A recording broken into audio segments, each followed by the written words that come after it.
Sleeping Beauty, modernized by Gabby Knapp. Once upon a time, there was a kingdom ruled by two kings, happily in love. Since they couldn't bear any children of their own, they had adopted a baby orphan. After such a grueling process, the kings hosted a big feast for their daughter's christening. Everyone in the whole kingdom was invited, except for the evil fairy feared by all, Maleficent. Once everyone was done dining, it was time for the child to be blessed. My dear child Aurora, may this day be written as a day of good fortune and blessings. May you live happily with joy and spirit, one king proclaimed. The other king clapped loudly. Yes, let it be. Council of the fairies, please come up and bless the child. A non-binary fairy going by the name of Tarquin stepped forward. Aurora shall be blessed with the singing voice of a crow, crisp and beautiful. They tapped Aurora's head with the tip of their wand. Gold dust settled around the child. Pureline, a trans-female fairy, smiled kindly down at the princess. She shall play music never heard before in the kingdom, changing the music industry by storm. Once again, gold dust settled around Aurora. Jo, an asexual fairy, danced around Aurora. The princess shall be blessed with beauty and grace with everything she does. A big pile of gold dust covered Aurora's hair completely.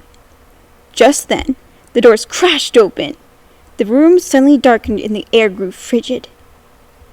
Maleficent, what are you doing here? The kings gasped in unison. She threw her head back in a wicked laugh. Impudent kings! You know potty etiquette. Why didn't you invite me?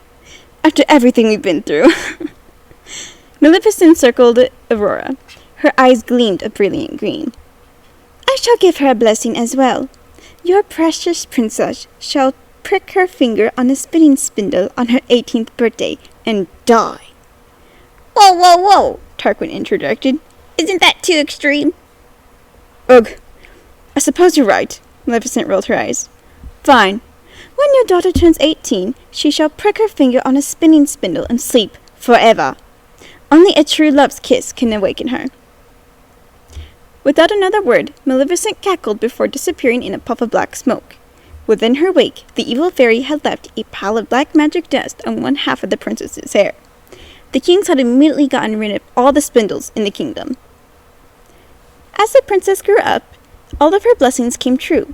She sang just as beautifully as a crow. She made a new genre of music after inventing the electric guitar. It's worth mentioning that she had also invented electricity.